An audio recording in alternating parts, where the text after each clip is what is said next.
Assalamualaikum warahmatullahi wabarakatuh. Innal hamdalillah nahmaduhu wa nasta'inuhu wa nastaghfiruh wa na'udzu billahi min shururi anfusina wa sayyiati a'malina. May yahdihillahu fala mudilla lahu wa may yudlilhu fala hadiya lahu. Ashhadu an la ilaha illallah wahdahu la syarika lahu wa ashhadu anna Muhammadan 'abduhu wa rasuluh. Allahumma salli wa sallim ala nabiyyina Muhammadin wa ala alihi wa ashabihi ajma'in, amma ba'du. Hadirin yang sama dimuliakan Allah Subhanahu wa taala. Pertama-tama kita memuji dan bersyukur pada Allah di kesempatan malam ini kembali kita bisa merasakan nikmat yang besar dikumpulkan Allah di dalam majelis ilmu kita ini. Dan pada kesempatan malam ini insyaallah kita kembali akan melanjutkan pembahasan kita di dalam buku Ta'limul Muta'allim, sebuah karangan yang begitu penting untuk diketahui oleh setiap penuntut ilmu agama. Apa yang dibuat, apa yang dikarang oleh Al-Imam Burhanul Islam atau Burhanuddin Az-Zarnuji rahimahullah adalah kalimat-kalimat yang teramat penting untuk kita sama ketahui dalam posisinya kita sebagai seorang pembelajar ilmu syar'i. Nah, jamaah sekalian rahimakumullah, kita masih akan melanjutkan bahasan kita masih pada tema bagaimana kita mestinya harus menta'zim, memuliakan, mengagungkan ilmu dan juga ahli ilmu. Kita masih berada pada bab ini dan mudah-mudahan jika waktu cukup kita bisa menyelesaikan insyaallah sebentar pembahasan bab ini. Kita sudah terangkan bagaimana ilmu itu betapa wajib untuk kita selalu mentakzimnya, memuliakannya. Ilmu itu lebih sensi daripada manusia sebenarnya. Bahkan kalau ada manusia yang punya sifat sensitivitasnya yang begitu tinggi, maka ilmu itu lebih tinggi lagi rasa sensinya dibandingkan dengan manusia. Bayangkan sampai para ulama kita itu mengatakan al-ilmu idza a'taita kullaka la yu'tika illa nisfahu. Ilmu itu jika kita kerahkan semua yang kita miliki, semua potensi yang kita punya, semua harta yang kita punya untuk kita keluarkan di jalan menuntut ilmu, maka ilmu tidak akan memberikan kepada kita kecuali setengahnya saja. Ini bukan kalimat yang berlebihan yang disampaikan oleh para ulama kita, tetapi memang demikianlah. Ilmu itu punya kedudukan yang teramat tinggi yang tidak bisa didapatkan kecuali orang-orang yang memang bersungguh-sungguh di dalamnya. Jadi kalau kita bersungguh-sungguh saja, ilmu hanya memberikan sebahagiannya, bagaimana lagi dengan kita yang tidak bersungguh-sungguh saat kita menuntut ilmu? Maka ilmu itu akan memilih kepada siapa dia berhak untuk melekat. Ilmu itu akan melihat orangnya juga. Ini orang yang bersungguh-sungguh menuntut ilmu, ini yang tidak. Maka jangan pernah bercita-cita menjadi seorang yang berilmu kalau kita sendiri masih setengah-setengah di dalam proses menuntut ilmu agama kita. Nah, hadirin yang sama dimuliakan Allah Subhanahu wa taala, karena ilmu itu wajib untuk ditakzim, inilah yang kemudian kita bahas selama ini. Betapa penulis rahimahullah ingin menyampaikan kepada kita semua betapa pentingnya persoalan ini, yang kalau seorang penuntut ilmu itu tidak menghadirkan ta'zimnya kepada ilmu dan ahli ilmu, jangan pernah bercita-cita mendapatkan ilmu. Jangan pernah bercita-cita akan sampai pada derajat seorang yang berilmu kalau dia tidak pandai di dalam memuliakan ilmu. Ilmu itu wajib hukumnya untuk dimuliakan. Olehnya itu bahasan kita beberapa pekan atau pada pertemuan-pertemuan yang lalu ini sudah membuktikan kepada kita betapa para ulama kita itu benar-benar mentakzim, memuliakan ilmu dalam semua sisinya. Dalam semua sisinya. Yang lalu pernah kita sudah sebutkan, para ulama kita itu sampai betul-betul mentakzimnya, memuliakannya ilmu itu, tidak mau kemudian menyentuh buku kecuali dalam keadaan apa? Suci. Bukan Al-Quran ini, kita tidak berbicara tentang Al-Quran. Kalau Al-Quran selesai pembahasannya, la yamassuhu illa al-mutahharun, kata Allah dalam surah Al-Waqi'ah. Al-Quran itu tidak disentuh kecuali orang-orang yang suci. Nah, para ulama kita mengambil, menarik juga prinsip itu, bahwa ketika buku itu di dalamnya ada ilmu, buku itu di dalamnya ada ayat-ayat Quran, ada hadis-hadis Nabi SAW, maka perlakukan dia sebagaimana mestinya. Di antaranya, jangan sentuh buku itu kecuali dalam keadaan bersuci. Subhanallah, para ulama kita sampai menganjurkan kepada kita dalam meletakkan, menyusun susunan dari buku itu, buku apa yang paling di atas, baru kemudian datang setelahnya, baru kemudian yang datang setelahnya. Itu dilakukan oleh mereka dalam rangka memuliakan ilmu. Nah, bahasan kita pada kesempatan malam ini, kita masih akan melanjutkan, kita masih akan melanjutkan kalimat-kalimat yang disampaikan oleh Syekh di dalam kitabnya ini, rahimahullahu ta'ala. Beliau katakan, wa minat ta'zimi, dan di antara bentuk penghormatan kepada ilmu, di antara bentuk penghormatan, pengagungan kepada ilmu adalah ayyujawwida kitabat al-kitabi, yaitu dia menulis buku dengan tulisan yang jelas. Perhatikan ini, di antara bentuk memuliakan ilmu itu adalah saat dia menulis catatannya, dia menulis buku, dia tulis dengan tulisan yang jelas, bukan tulisan cakar ayam. Dia menulis dengan tulisan yang jelas dan bisa dibaca dengan jelas.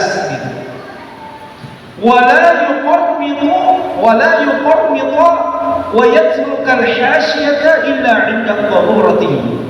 Kata Syekh di sini, dan dia tidak menulis dengan tulisan yang kecil. Dia menulis hendaknya dengan tulisan yang jelas, dan jangan menulis dengan tulisan huruf-huruf yang kecil yang sulit untuk dibaca. Wa yatrukal hasyiyata illa 'inda darurah, dan hendaknya dia meninggalkan menulis catatan-catatan pinggir kecuali ketika dia butuhkan, kecuali dalam keadaan dia membutuhkannya. Nah, ini kata Syekh, di antara bentuk kita memuliakan ilmu, jamaah sekalian rahimahullah, saat kita menulis, hindari tulisan yang kecil. Tulislah dengan menggunakan tulisan yang jelas untuk dibaca. Kemudian beliau melanjutkan, wa ra'a Abu Hanifah rahimahullahu ta'ala. Imam Abu Hanifah rahimahullah, semoga Allah merahmatinya, beliau pernah melihat seseorang, beliau pernah melihat katiban, seorang penulis, yuqarmitu fil kitabati, yang dimana penulis ini saat dia menulis, huruf-hurufnya itu sangat kecil.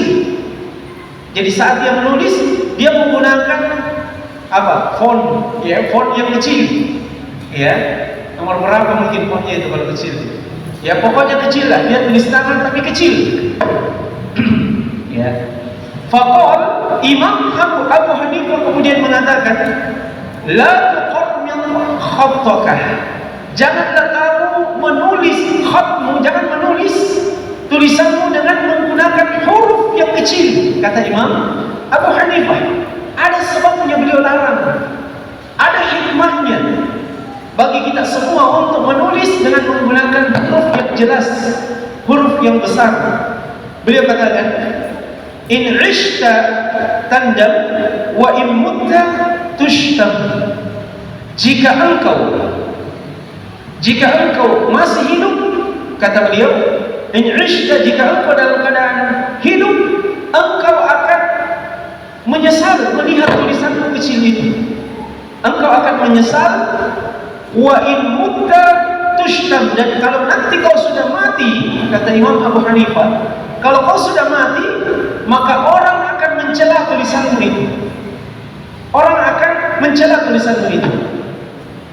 Ya, yakni idza syikhta wa dha'fa nur basarika nadimta 'ala dzalik. Kata Syekh di sini, maksudnya beliau ini adalah jika usiamu nanti sudah menjadi syekh, engkau nanti sudah menjadi seorang yang sepuh, ya, wa dha'fa nur basarika, dan ya bahasa Syekh di sini adalah cahaya pandangan. Maksudnya pandanganmu tidak normal lagi. Engkau saat membaca membutuhkan kacamata. Begitu kira-kira.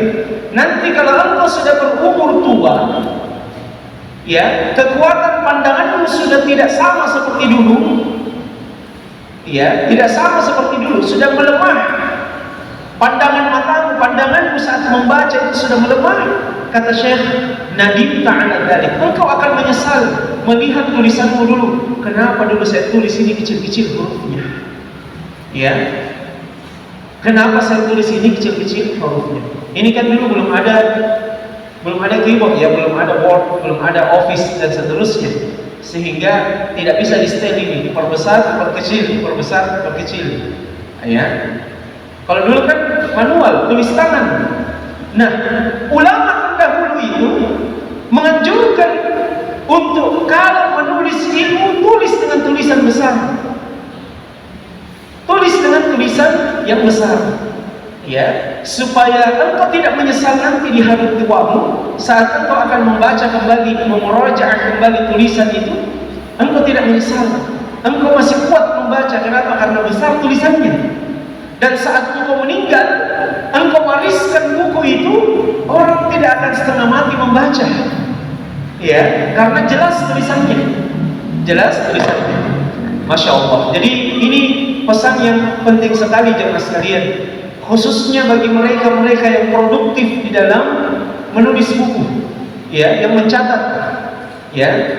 Kalau kita ini terasa sekali itu, kalau pernah kita mencatat dalam proses kita menuntut ilmu, kemudian ternyata buku itu tersimpan lama, nanti kemudian beberapa tahun, ya, entah karena rumah tak banjir kan, entah karena kita pindah rumah, baru kemudian kita buka-buka lagi. Masya Allah, ini dulu waktu saya taklim di Babus Salam, ya, ini dulu waktu saya taklim di Babus Salam, pembahasan fikih, pembahasan akidah, ya, pembahasan hadis arba'in.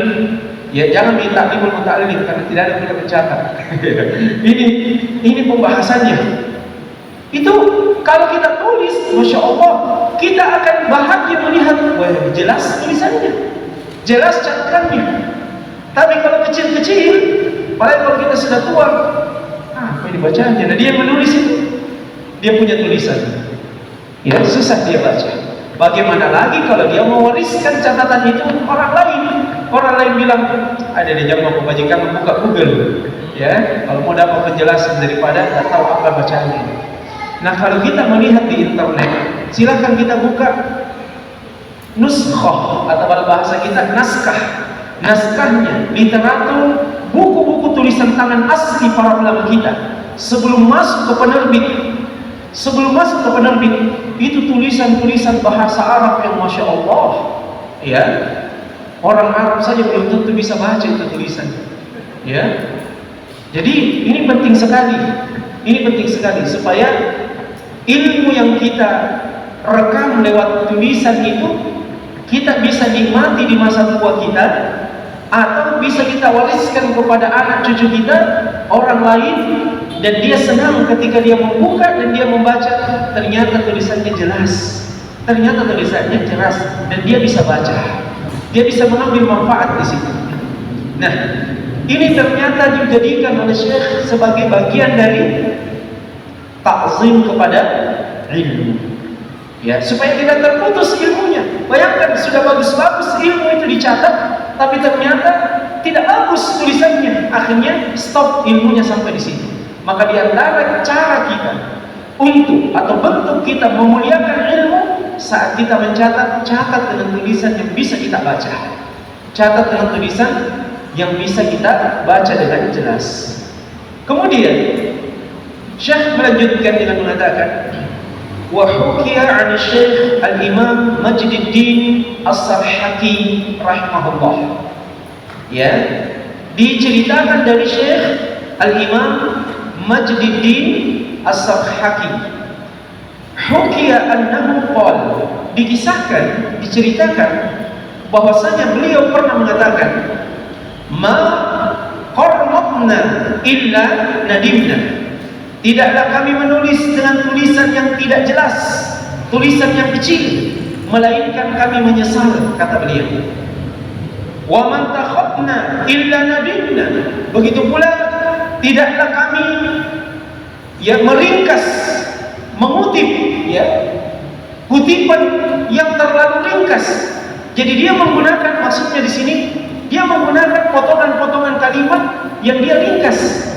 Yang misalnya gini, kalau bahasa kita sekarang, telepon TLP, ya, assalamualaikum, assalamualaikum. Nah, disingkat-singkat begitu, ya, assalam, WRB, WRK, apakah segala macam. Nah ini, tidaklah kami menyingkat-singkat seperti itu, kecuali kata beliau, nadimna, kami pun menyesal. Wa malam nuqabil illa nadimna, dan apa yang tidak kami bandingkan dengan buku yang lain, maka kami pun menyesal. Jadi ada 3 bentuk penyesalan yang disebutkan oleh Syekh di sini. Yang pertama adalah, kata beliau, tidaklah kami menulis dengan tulisan yang kecil, tulisan yang tidak jelas, kecuali kami akan menyesal. Kami sudah rasakan penyesalan itu. Kenapa dulu saat kami mencatat ilmu, kami tulis dengan tulisan yang tidak jelas untuk dibaca. Mungkin saat itu dia baca, saat itu dia paham apa yang dia tulis, tapi berapa tahun ke depan belum tentu. Apa dulu ini yang saya maksudkan ini? Kan biasa kalau kita dapat buku-buku waktu SMP misalnya, ya, waktu SD misalnya, kita tulis, apa ini dulu yang saya tulis ini, ya. Nah, itu terjadi penyesalan pada beliau ini. Yang kedua adalah menyingkat-nyingkat saat menulis. Ini juga bukan tradisi para ulama kita, menulis dengan istilah yang disingkat-singkat, ya, yang pada akhirnya membuat orang itu akan menyesal nanti. Apa maksudnya ini ketika saya singkat seperti ini? Apa yang dimaksud dengan singkatan ini? Yang ketiga adalah ketika buku hasil catatan itu dia tidak bandingkan dengan buku yang lain. Faham maksudnya yang ketiga ini? Catatan itu, bos sekalian, butuh juga disandingkan dengan catatannya orang lain. Cocok ini yang saya tulis tadi. Misalnya setelah pelajaran ini, kita pergi ke teman yang mencatat, kita bilang, apa tadi yang mencatat di poin ketiga itu? Saya agak lupa di sini, agak luput tadi di sini. Oh, temannya bilang, oh ini tadi yang lewat. Maka dia tulis dari temannya apa yang dia tidak tulis. Temannya juga mendapatkan hal yang sama. Di poin yang kelima dia terluput. Ya, dia terluput sehingga dia mengambil dan menyempurnakan catatannya dari temannya tadi. Itu namanya nuqabil, saling mensodorkan buku catatan, saling mengoreksi. Oh, cocok ini. Ya, ini bukan maksudnya seperti ini. Karena kadang juga kita menulis, ya, menulis penjelasan, tapi ternyata kita yang salah paham. Jadi adanya aktivitas untuk saling memurojaah hasil tulisan ini juga penting dan dilakukan oleh para ulama kita dulu. Kalau tidak dilakukan, kata beliau, kita akan menyesal. Ternyata yang ditulis itu gagal paham, hasil yang salah. Bisa ditangkap ini? Jadi 3 hal ini begitu diperhatikan oleh Syekh rahimahullah ta'ala, sehingga ini menjadi bagian dari memuliakan ilmu. Nampaknya ini sudah menjadi tradisi yang hilang di antara kita. Ya, nanti mau ujian, mau menaikkan tarbiyah atau apalah, baru kemudian pusing semua cari fotokopi apa segala macam. Siapa yang paling rajin mencatat itu yang didatangi. Ya, di mana-mana begini. Dulu kalau kita kuliah di kampus-kampus apa segala macam, nanti kita cari mahasiswa yang paling rajin mencatat, dipinjam catatannya, difotokopi. Celakaannya adalah ketika ternyata tulisannya teman kita itu hanya dia yang pandai membaca. Ya, akhirnya malam-malam akhirnya tidur ke besok ujian. Ya, begitu. Kadang-kadang saya ingat sekali nih, ya, waktu di tidak tahu syariah berapa lagi itu, setahu berapa. Ini ikhwan memang masya Allah. Sekarang tidak tahu apa selesai kuliahnya tafsir di Ummul Qura di Mekah. Dia kalau menulis memang itu tidak ditahu apa bacanya, bahasa Arab. Ya, gua juga dibilang tulisan dokternya bahasa Arab tapi dan itu dilihat, tapi dia bisa baca. Dan di kelas itu dia yang paling lengkap catatannya. Dia yang paling lengkap catatannya. Jadi biasa kalau pekan-pekan ikhtibar itu, ya, ujian semester, biasanya 2 pekan sebelumnya kita sudah setiap malam adakan, setiap sudah makan malam kita adakan kerja apa istilahnya, bukan kerja kelompok, tetapi masing-masing dibagi tugas. Ini si A menjelaskan pelajaran ini, si B menjelaskan pelajaran ini, dan per babnya juga dibagi pembahasannya. Jadi kita saling diskusi di situ, ya. Yang sebelumnya kita menukar buku catatan, saling melengkapi. Atau yang tidak mau repot biasanya dia mencatat, dia pergi fotokopi saja. Ya, dia bilang, minta tolong juga nih sekalian saya 3 rangkap, ya, tidak momentum susah, ya. Nah, aktivitas seperti ini penting kita hadirkan juga. Kalau kita menulis ilmu, mencatat ilmu, kita coba bandingkan dengan hasil catatan dari teman kita. Sudah benar tidak? Ini tadi yang saya catat sudah seperti itukah atau belum seperti itu? Nah, inilah yang kemudian kalau tidak dilakukan, kata Syekh, nadimna, kami menyesal. Kenapa? Ternyata salah catat dulu. Ya, salah catat. Nah, ini kalau naskah-naskah yang tercatat oleh para ulama seperti itu salah catat, kemudian datang kita yang umat yang datang belakangan ini mengambil rujukan dari yang salah, ini kan kacau jadinya. Makanya jemaah sekalian, ilmu itu perlu ditalaki. Ya, kata para ulama kita, siapa yang menjadikan syekhnya itu adalah bukunya, maka kesalahannya lebih banyak daripada ilmu yang dia dapatkan dari buku tersebut. Ilmu itu perlu ditalaki langsung, perlu didapatkan langsung dari seorang guru, karena guru itu dia tugasnya di situ adalah menjelaskan, ya. Dia posisinya sebagai penjelas dari kalimat-kalimat yang terdapat dalam buku yang dia jelaskan. Sehingga seorang guru itu dia mesti deteksi, ini hadisnya benar, ini hadisnya keliru, ini ya kurang dalam kalimat seperti ini. Sebenarnya maksudnya penulis adalah begini. Ya, itu diterangkan. Nah, kalau kita hanya sekedar bermodal membaca, misalnya buku Ta'lim al-Muta'allim ini, kita bisa sekali membaca buku ini. Tapi beda antara orang yang sekedar membaca dengan orang yang membaca plus kita bahas dia, kita jelaskan dia. Baik. Kemudian kita lanjutkan.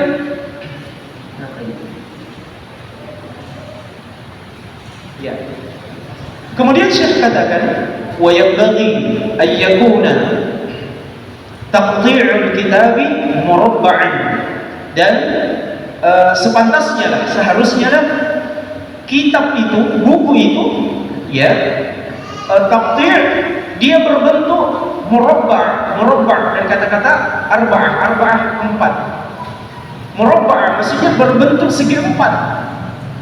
Ya, model yang paling tepat, bentuk yang paling tepat untuk membentuk buku itu adalah segi 4, kata Syekh.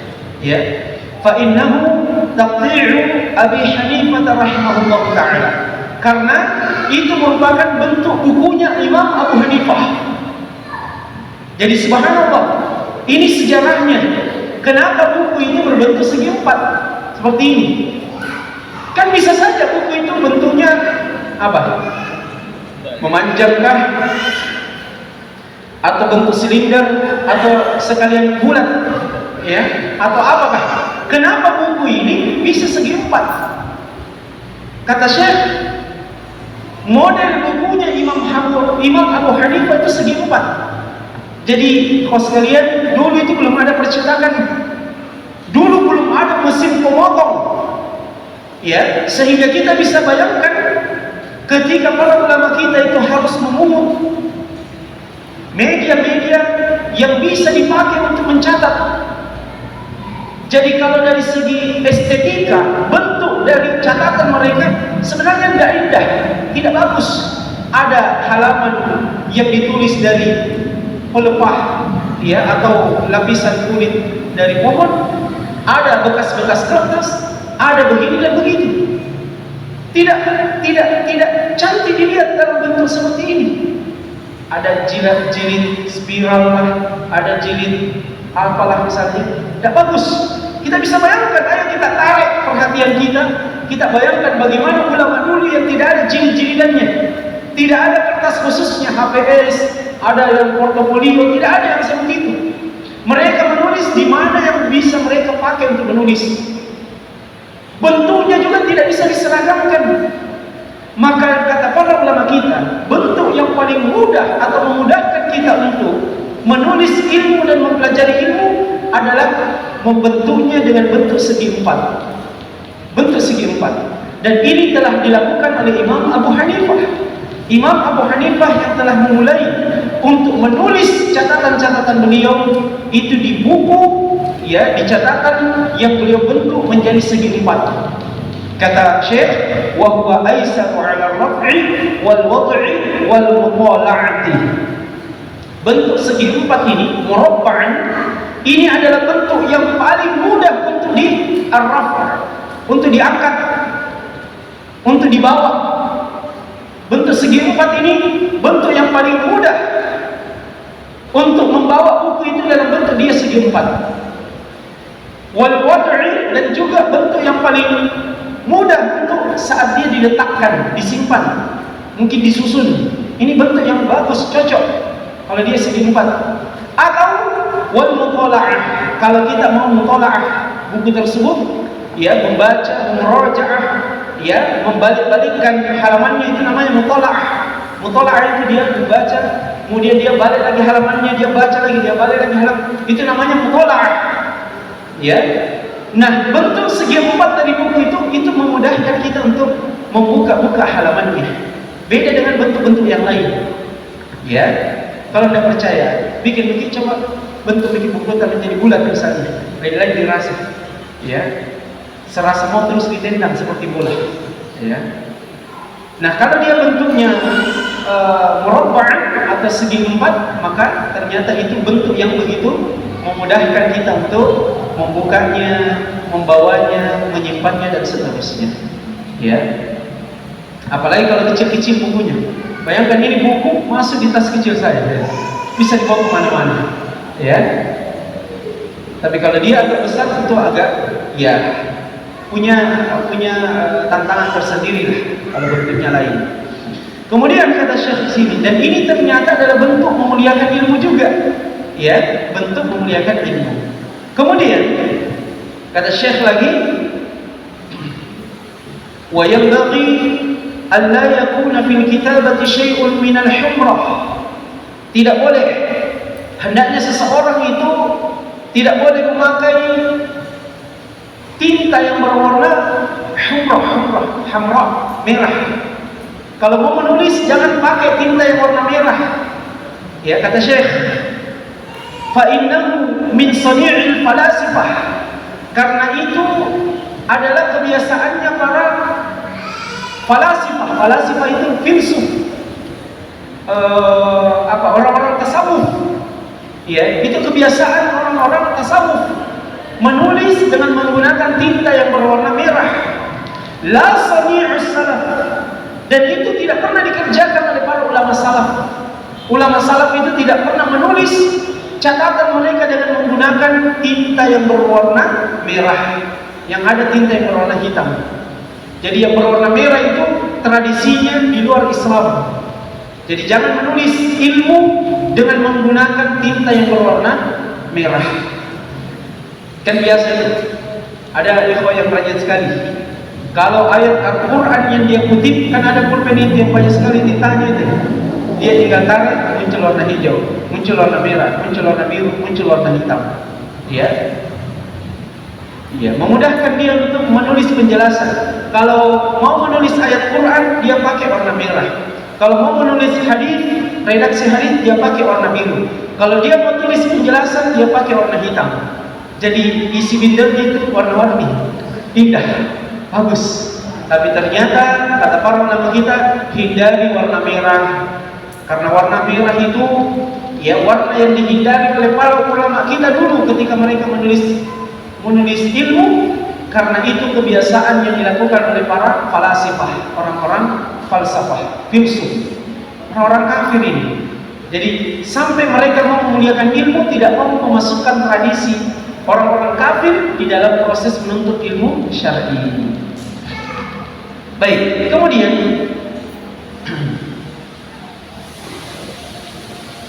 ya, kemudian kalimat berikutnya Syekh katakan wa min ta'dhimil ilmi, dan di antara ta'zim kita kepada ilmu, ta'zim kita kepada ilmu adalah ta'zimus syuraka'i fi talabil ilmi wad darsi wa man yata'allamu minhu. Dan di antara bentuk kita memuliakan ilmu, mengagungkan ilmu, menghormati ilmu adalah menghormati, mentakzim juga, memuliakan juga teman-teman kita yang bersama kita dalam proses menuntut ilmu. Teman kita ini syuraka, atau bahasa mufradnya itu syarik. Syarik itu teman, syuraka peneman, gitu, teman-teman. Dalam proses menuntut ilmu itu dianjurkan untuk memiliki teman-teman di dalamnya. Jadi kita kalau mau kuat di dalam menuntut ilmu, jangan sendiri. Biasa kalau sendiri itu tiba masa-masa kita capek, lelah, iman kita lagi turun, kita malas lagi untuk hadir dalam majelis-majelis ilmu. Maka dalam kondisi seperti ini, bagus bagi kita untuk punya teman-teman yang bisa saling mengingatkan dan membantu dalam proses menuntut ilmu. Maka orang-orang yang seperti ini, teman-teman yang kita bersamai dalam proses menuntut ilmu, itu juga diingatkan oleh para ulama kita, takzim juga mereka, muliakan juga mereka. Jangan kemudian kita lakukan hal yang lain. Kadang teman yang kita temani untuk menuntut ilmu itu yang apa istilahnya? Itu yang diporoti, ya. Dia tumpah dipakai numpan motornya. Itu teman juga tidak pernah diisikan bensin motornya, tidak pernah juga minta tawa, tetapi ya mengerti tamko, mengerti tamki juga. Kadang temannya juga jam pulang tadi malam-malam harus singgah di warung sari laut, ya, karena lapar, tidak enak tuh, dan lihat temannya ini tidak ikut makan, nah, ikut juga. Tapi dia terus, ya, dia rasa kenapa? Sudah berapa bulan ini, ya, saya terus ini. Nah, yang seperti ini kita harus saling memuliakan. Ini mungkin temannya, masya Allah, dia punya rezeki, dia mau teman, dia mau berikan pelayanan, kan dia dapat ini ilmunya. Dia mau juga mengagungkan temannya sesama penuntut ilmu, sama-sama datang tadi. Kalau dia pergi makan, sama-sama makan, ya. Bahkan dia beli buku, dia juga belikan buku temannya supaya dia mencatat. Dia beli perlengkapan untuk taklim, dia juga belikan temannya, karena dalam rangka dia mau mentakzim temannya yang dia temani dalam proses menuntut ilmu. Itu bagus. Itu di antara pengagungan kita kepada ilmu. Kita khidmah kepada teman sesama kita yang kita temani di dalam proses menuntut ilmu. Itu bagus. Ya. Bayangkan kalau kita amalkan ini, sekalian, kita amalkan ini, betapa hidup majelis-majelis ilmu ini. Semua kita ini mau berkhidmat kepada teman kita, hidup majelisnya. Kan ini sebenarnya kita sudah lakukan ini, ya. Kita sudah lakukan. Datang taklim, ada bawa jalan putih, ada bawa kue lapis, ada bawa songkol. Habis taklim, habis makan, habis salat isya, makan sama-sama, sesama penuntut ilmu. Bayangkan yang makan ini penuntut ilmu, ya. Yang makan ini penuntut ilmu. Kue-kue yang kita infakkan, harta-harta yang kita infakkan dalam rangka kita khidmah, ya, karena orang-orang baik semua itu dan orang-orang menuntut ilmu semua kita keluarkan, masya Allah, itu sama saja kita mentakzim ilmu. jadi besar sekali pahalanya. Masya Allah. Ya, kita teringat, sedangkan seorang wanita pelacur saja yang dia beri minum anjing yang kehausan yang sebentar lagi dia mau mati karena perbuatan yang dilakukan wanita itu. Allah rahmati dia, Allah ampuni dosa-dosanya. Bagaimana lagi kalau yang diberi minum itu para penuntut ilmu agama, yang dikasih kue itu penuntut ilmu agama. Apalagi kalau sudah sampai pulang, ada lagi pesannya ya, Ustaz. Ustaz, teror lampai Ustaz. Ayo rom. Bagus. Lestarikan itu. Iya. Bukan asli bukan untuk saya, untuk ustaz-ustaz yang lain, untuk guru. Ya, termasuk saya. Maksudnya ini demi ilmu, ya, demi ilmu. Dan ini tradisi yang dijaga sekali oleh para ulama kita, sehingga mereka itu berkah dalam proses menuntut ilmu, itu berkah sekali hidupnya. Aktivitasnya berberkah karena mereka mentakzim ilmunya. Kemudian, ya, di sini Syekh mengatakan bagus sekali. Wat-tamalluqu madhmumun illa fi talabil ilmi. At-tamalluq itu cari-cari muka. Ya, ada istilah yang biasa kita dengar. Ini orang yang suka sekali cari-cari muka ini, cari-cari perhatian. Bagus tidak ini? Saya tanya ke ini, bagus tidak ini? Tidak bagus. Kata Syekh di sini, madhmum itu tercela. Illa kecuali fi talabil ilmi, kecuali dalam proses menuntut ilmu. Coba bayangkan, cari perhatian, mau dibilang, cari-cari muka, itu adalah sifat yang tercela kecuali dalam proses menuntut ilmu. Kecuali dalam proses menuntut ilmu. Kata Syekh, fa innahu yanbaghi ay yatamallaqa li ustadihi wa syurakaihi liyastafida minhum. Hendaknya seorang penuntut ilmu itu dia mencari-cari muka. Ini bahkan menjadi anjurannya Syekh. Hendaknya seorang penuntut ilmu itu bisa mengambil mukanya, bukan mengambil mukanya, dia mencari-cari muka di hadapan gurunya dan teman-temannya dalam proses menuntut ilmu, untuk dia dapatkan manfaat, dia dapatkan faedah dari mereka. Kira-kira apa hikmahnya ini? Saya tanya gini, saya ajak kalian berpikir supaya bukan saya berpikir ke sini. Ya. Kira-kira kenapa Syekh bisa memberikan anjuran kepada kita lewat kalimat ini seperti ini? Hendaknya kita seorang penuntut ilmu mencari-cari muka di hadapan guru kita, atau mencari-cari muka di hadapan teman yang kita temani untuk menuntut ilmu agar kita dapat faedah darinya. Kira-kira kalau saya tanya gini, ada yang bisa memberikan satu pandangan agar guru kita maka kita bersungguh-sungguh dalam menuntut ilmu, supaya guru kita itu bersungguh-sungguh memandang kita itu sebagai seorang yang bersungguh-sungguh dalam menuntut ilmu. Bahagia gini murid saya orangnya, ya bahagia gini. Begitu kira-kira. Kalau kita selalu aku bilang keren, cari-cari muka kan, aku bilang keren. Ya, jangan kita kasih keluar, saya kasih keluar motor tak. Kan begitu kan, terjepit motor kata, keluar banyak sekali. Jangan kita saya pak, cari muka kan, cari muka. Bagus tidak itu? Kalau kepada orang itu tidak bagus, tapi kalau kepada guru, itu bagus. Kalau banyak parkiran di situ, dia kibat motornya Ustaz. Ayo di depan sekali, kalau dia buru-buru mau keluar, setengah mati kalau biasa lama menunggu. Siapa yang di belakang yang tak kunci leher tunggu poin, ya berapa susun di situ. Itu cari-cari muka itu. Saatnya kita cari-cari muka. Jangan bagi kita Ustaz, sini pencipta. Ya, dia angkat, dia apa sampai keluar. Itu bagus. Itu namanya cari-cari muka. Nah, seorang murid itu senang dengan murid-murid seperti itu. Ya, senang dengan murid yang seperti itu. Nah, kalau ada rasa kesenangan dari seorang guru kepada murid yang aktif seperti itu, maka guru juga tidak akan pelit di dalam membagi ilmunya. Guru juga akan merasa akrab dengan dia, dan ilmu itu akan terserap, akan tersalurkan dengan baik. Tidak ada perantaraan, tidak ada lagi rasanya tidak enakan di dalam proses meminta ilmu dari guru, atau guru tidak enakan kepada murid. Tidak ada lagi yang seperti itu. Itu boleh dalam proses menuntut ilmu, supaya kita dapat ilmu dari guru kita yang banyak. Kita tahu sebenarnya banyak sekali yang mesti kita dapatkan dari guru itu, yang kalau kita tidak cari-cari muka di hadapannya, mungkin kita lambat dalam proses menimba ilmu darinya. Ya, mungkin kita dapat, tetapi rentan waktunya itu masih panjang. Tapi kalau kita bantu proses menuntut ilmu dengan menghadirkan sifat cari-cari muka kepada guru kita, maka guru kita akan banyak memberikan, menularkan ilmu kepada kita. Bisa ditangkap ini? Sehingga kawan sekalian, cari-cari muka, kata Syekh, itu adalah perkara yang mazmum, tercelah. Tapi kalau cari muka dalam proses menuntut ilmu, itu yang dianjurkan.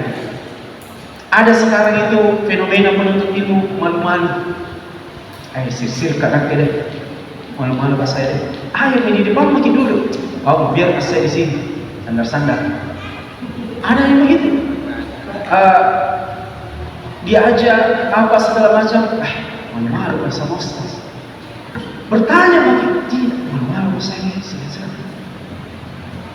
Yang seperti ini akan menghalangi kita dalam proses menuntut ilmu. Jadi juga jadi orang canggih-canggih depannya ustaz saja. Terlalu overacting, ya. Jangan juga sampai over, ya, sampai ustaznya juga merasa risih, tidak senang, ya. Terlalu apa ya? Caleg lah, canggih-canggih. Caleg namanya itu canggih-canggih.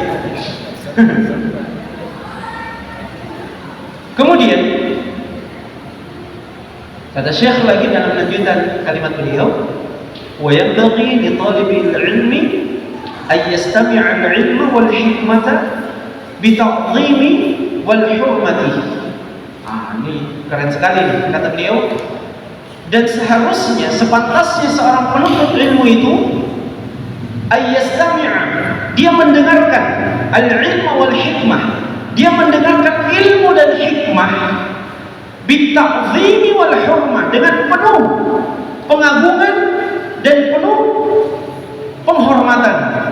Perhatikan ini, seorang penuntut ilmu itu harus dia menampakkan pengagungannya dan penghormatannya saat dia mendengarkan ilmu dan hikmah. Kata Syekh, wa in sami'a mas'alatan wahidatan aw hikmatan wahidatan alf marratin, walaupun dia sudah mendengarkan masalah itu, dia sudah mendengarkan pembahasan itu 100 kali, 100.000 kali, 1000 kali, ya, 1000 kali. Walaupun dia sudah pernah mendengarkan, bahkan sudah 1000 kali didengarkan itu. Kadang kan kita ini tauhid rububiyah, ayat nasallallahu melewat tauhid rububiyah. Jadi kalau ada pembahasan lagi terkait dengan tauhid rububiyah, duduk-duduk juga, tetapi fokusnya beda. Ya, dia dengarkan juga, tapi dia tidak bersungguh-sungguh lagi dalam mendengarkan. Dia mendengarkan, tapi dia tidak menghadirkan penghormatan dan dia tidak menghadirkan pengagungan terhadap ilmu yang disampaikan saat itu. Kenapa? Karena dia bilang 5 tahun yang lalu ini saya sudah dapat, 10 tahun yang lalu pembahasan ini lewat dari saya. Sudah 100 kali saya ulang-ulang ini pembahasan. Kata dia, ini tak boleh. Ini bukan ciri seorang yang mentakzim ilmu kalau ada orang yang punya sifat modelnya seperti ini. Kata Syekh, wa qila man lam yakun ta'zimuhu ba'da alf marratin ka ta'zimihi fi awwal marratin falaysa bi ahli lil ilmi. Siapa yang tidak menghormati atau tidak memperhatikan ilmu, siapa yang tidak menghormati atau tidak memperhatikan ilmu saat disampaikan ilmu itu, walaupun dia pernah mendengarnya 1000 kali, kata Syekh, walaupun dia sudah mendengarkannya 1000 kali, namun dia tidak menghormatinya, dia tidak mendengarkannya dengan baik, dia tidak mengagungkan ilmu yang disampaikan itu, biar 100, biar 1000 kali dia pernah dengarkan, kata Syekh, falaysa li ahli lil ilmi, dia bukan seorang ahli ilmu. Percaya, dia bukan seorang alim, dia bukan seorang ulama, tidak pantas dia dianggap sebagai seorang ustaz, sebagai seorang alim. kalau dia menyepelekan ilmu, walaupun dia sudah sering dengar. Ya, perhatikan sekalian, ada riwayat dari Mu'ad bin Sa'id. Ya, beliau mengatakan, kunna 'inda Atha bin Abi Rabah. Atha bin Abi Rabah seorang tabi'in. Beliau pernah dinukilkan oleh muridnya, tabi'in yang bernama Mu'ad bin Sa'id. Mu'ad bin Sa'id, muridnya Atha bin Abi Rabah ini. Beliau pernah mengatakan, kunna 'inda Atha bin Abi Rabah. Kami dulu pernah bersama dengan Atha bin Abi Rabah, seorang yang Masya Allah, kalau kita buka biografinya Atha ini, seorang yang diambil ilmunya menjadi rujukan saat itu. Kami dulu pernah berada bersama dengan Atha, berada di dalam majelisnya, di dalam bersama dengan Atha ini. Fatahaddatsa rajulun bihaditsin, maka ada seseorang yang bercerita, menyampaikan sebuah hadis, sebuah pembahasan. Ya, kata dia ini, fa'tarada lahu akhar fi hadithihi, maka ada orang lain yang kemudian menyanggah orang yang mengangkat pembahasan ini, yang sedang menyampaikan sebuah pembahasan ini. Bisa ditangkap alurnya ini? Saya ulang. Mu'ad bin Abi Sa'id ini pernah menceritakan, saya dulu pernah bersama dengan Atha di satu keadaan. Saat itu ada seorang yang menyampaikan ilmu, membahas satu pembahasan.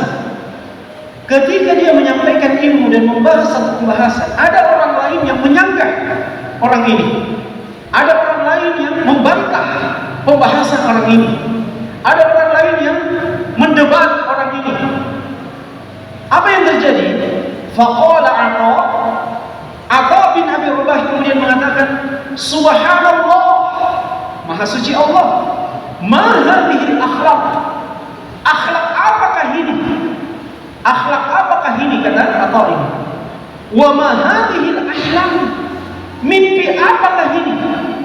Sampai Atha itu mentakbir kejadian ini bagaikan kejadian dalam mimpi. Beliau tidak percaya adanya orang yang kemudian punya akhlak seburuk orang ini.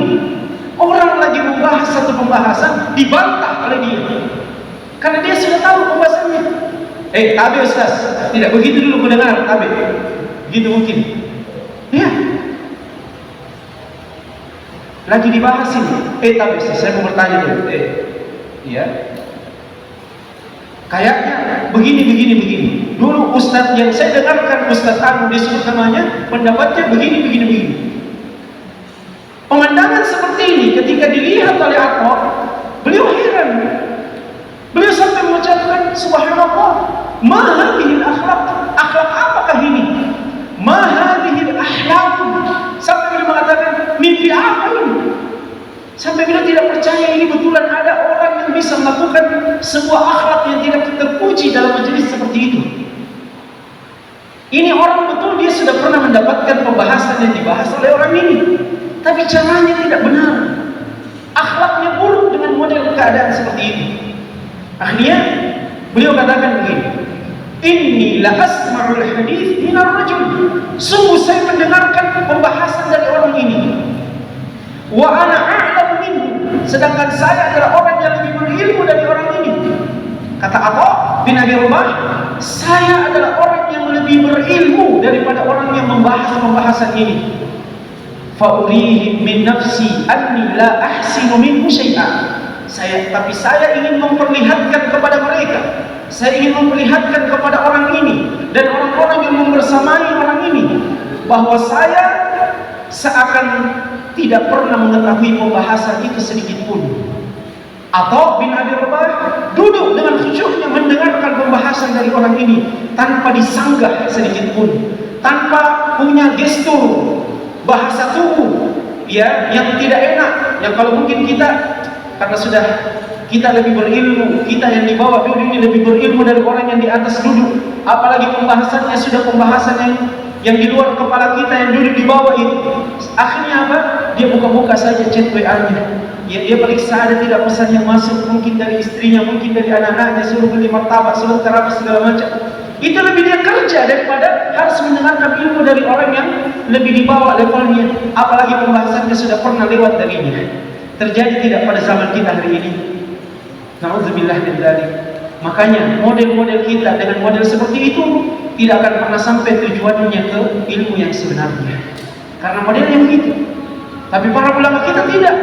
Saat mendengarkan sebuah hadis dikutipkan dari anak muda yang dari segi usianya terbilang masih muda daripada dia, dan dia adalah orang yang lebih berilmu dari orang yang menyampaikan, dia tetap mendengarkan bagaikan pertama kali dia mendengarkan ilmu tersebut. Sampai apa pernah mengatakan, inna syabba, sesungguhnya seorang pemuda la yatahaddatsu bihaditsin, yang dia berbicara dengan sebuah hadis, dengan sebuah pembahasan, fa astami'u lahu ka'anni lam asma', maka sungguh saya mendengarkan pembahasannya seakan-akan saya tidak pernah mendapatkan dan tidak pernah mendengarkan pembahasan itu. Walaupun sami'tuhu qabla an yulad, padahal saya sudah mendengarkan pembahasan itu sebelum dia lahir. Sebelum dia lahir kita sudah dapat pembahasannya itu. Coba perhatikan, lihat bagaimana ulama itu ketika duduk dalam majelis ilmu, mereka sudah posisikan dirinya sebagai seorang yang punya hajat besar untuk mendapatkan ilmu. Tidak ada lagi ceritanya kita kerja-kerja yang lain. Betul-betul fokus, betul-betul menghormati, mengagungkan ilmu yang disampaikan di dalam majelis ilmu tersebut. Keren tidak ini? Kalau kita semua ini bisa seperti itu, jempol. Ini baru penuntut ilmu agama. Ya, makanya ikhwah, Masjid Baus Salam ini harus lebih di atas, lebih terdepan daripada yang lain. Karena dia nggak baca bu. Kemudian kita lanjutkan. Masih ada waktu? Cukup ya? Subhanallah, ternyata belum sempat diselesaikan. Baik, karena waktu juga sudah selesai, waktu Isya sudah masuk, mungkin sampai di sini dulu. Nanti insya Allah kita lanjutkan pada kalimat-kalimat berikutnya. Allahu ta'ala a'lam wa a'lam. Semoga apa yang kita dengarkan dari nasihat-nasihat emas dari Al-Imam Az-Zarnuji rahimahullah bisa kita cerna dengan baik dan kita amalkan sebagai bentuk pengamalan kita sebagai seorang penuntut ilmu agama. Dan seharusnya dan sepantasnya adalah kita selalu berada dalam kondisi butuh dan punya hajat yang besar untuk menuntut ilmu agama. Dengan ilmulah kita akan bisa menjadi mulia, menjadi hamba Allah yang sebenarnya. Subhanakallahumma wa bihamdika asyhadu an la ilaha illa anta astaghfiruka wa atubu ilaik. Walhamdulillahi rabbil alamin. Wassalamu alaikum warahmatullahi wabarakatuh.